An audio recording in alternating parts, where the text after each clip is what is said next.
वालेकुमुस्सलाम व रहमतुल्लाहि व बरकातुहू। क्या बात है बड़े मियाँ, ये थैली लेकर कहाँ जा रहे हो? अरे बेटा, बाजार से तरकारी लेकर घर को जा रहा हूँ। इस उम्र में आपके यहाँ कोई औलाद नहीं है क्या? औलाद के मामले में तो हम काफी अमीर है। 5 बेटे हमारे पास है और पांचों के यहाँ 4-4, 5-5 औलाद है। लगभग 20-25 औलादे है। आपके पास तो इतनी औलाद है, आपका कोई सहारा नहीं है क्या? पुरानी कहावत है, 100 बेटा राम का, एक बिनाव काम का।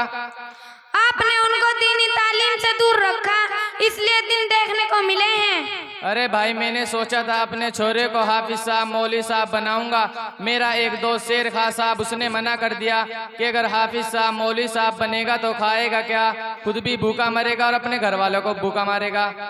आपकी ऐसी गंदी सोच आपसे उम्मीद नहीं थी। मैं तो एक सादा आदमी था, मेरा ध्यान शेर खां ने बदल दिया और हमारे ख्यालात को बदल दिया।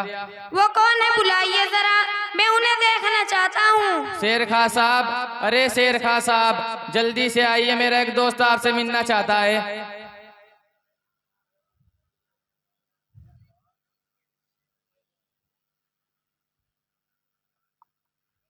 क्या बात है दगड़ू चाचा, बड़ी टेंशन में नजर आ रहे हैं। आपके चेहरे पर 12 क्यों बज रहे हैं?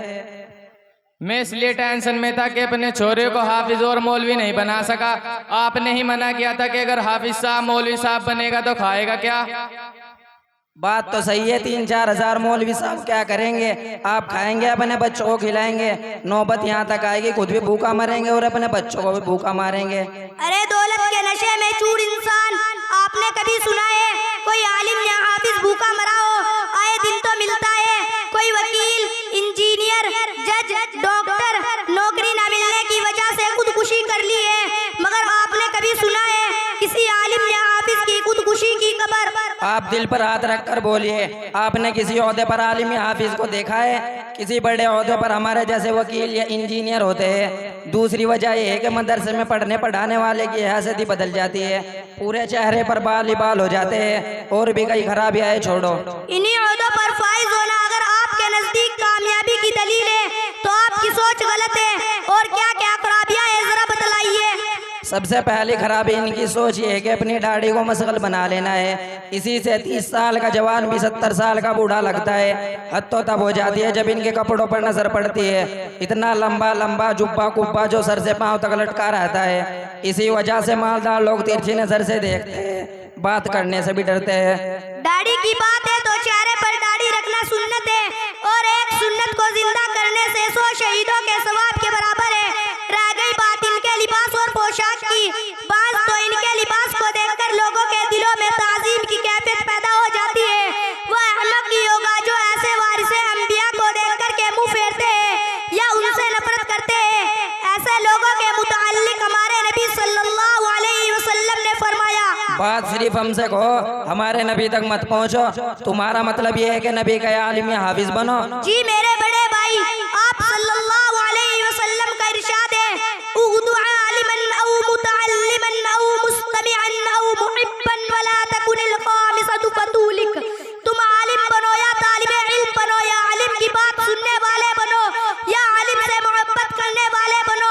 पांचवे ना बनो, यानी आलिम से नफरत मत करना वरना हलाक हो जाओगे।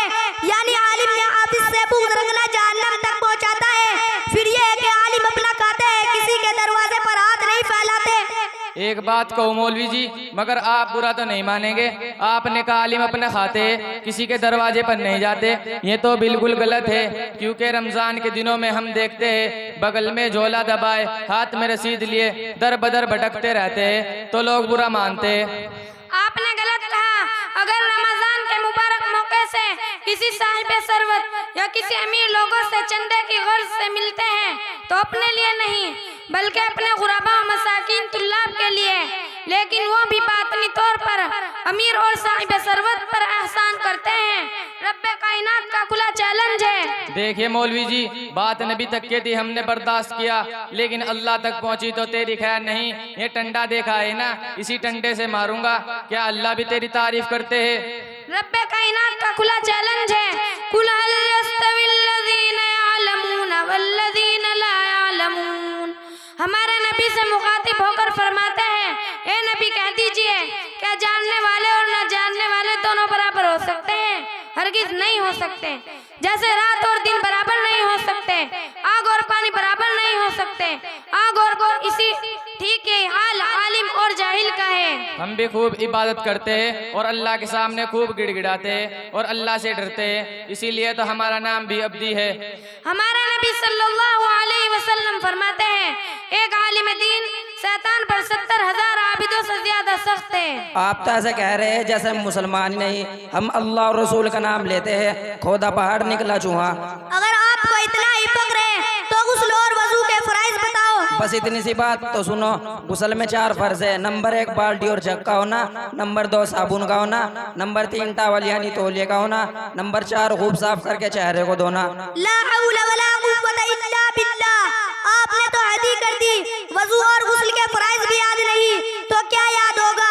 मैं तो कब से कह रहा था गुस्ल में 4 फर्ज नहीं बल्कि 15 या 20 है, और भी दिमाग से उतर आए। वजू में खूब याद है 35 फर्ज है, लाइन से गिना देगा मौलवी जी। आपने गलत कहा, बल्कि गुस्ल में 3 फर्ज है। नंबर 1 मुंह भर के कुल्ली करना, गरारा करना। नंबर 2 नाक में नरम हिस्से तक पानी पहुंचाना। नंबर 3 पूरे बदन पर इस तरह पानी बहाना के एक बाल बराबर भी बदन सूखा न रहे। अच्छा बात इस तरह है, तो अगर मेरा बेटा हाफिज कुरान बनेगा तो क्या मेरा बेटा पार हो जाएगा? सिर्फ आपका ही नहीं बल्कि 10 ऐसे आदमियों को जन्नत में लेकर जाएगा जिनका जहन्नम में जाना यकीनी हो गया। नबी करीम सल्लल्लाहु अलैहि वसल्लम ने इरशाद फरमाया, जिसने कुरान पढ़ा और हिफ्ज़ याद किया, उसके हलाल को हलाल समझा और हराम को हराम जाना, तो अल्लाह उसको भी जन्नत में दाखिल करेगा। मैं आपसे पक्का वादा करता हूँ कि अपने बच्चों को हाफिज कुरान और आलिम दीन बनाऊंगा, और मैं अब हाफिज और आलिम की खुद भी इज्जत करना सीख गया। चलिए देर आए दुरुस्त है, आपके तो समझ में आ गई ना, ये भी मिन जानिब रब हुआ। हमारे नबी सल्लल्लाहु अलैहि वसल्लम इरशाद फरमाते हैं, मैं युरिदिल्लाहु बिही खैरन युफक्किहु फिद्दीन। जो भलाई का इरादा करे अल्लाह उसको दीन की समझ अता फरमाता है। मैं भी आलिम हाफिज को बहुत गिरी नजरों से देखता था, अल्लाह मुझे माफ करेगा या नहीं? हाँ क्यों नहीं। क़ाल नबी सल्लल्लाहु अलैहि वसल्लम, अत्ताइबु मिनज़्ज़म्बि कमन ला ज़ंब लह। गुनाहों से तौबा करने वाला ऐसा है जैसे उसने गुनाह ही नहीं किया हो। आज मैं वादा करता हूँ हर हाल में दीन की इज्जत करूंगा और अपने बच्चों को भी हाफिज कुरान बनाऊंगा इंशाअल्लाह। अस्सलामु अस्सलामु अलैकुम व रहमतुल्लाहि व बरकातुहू।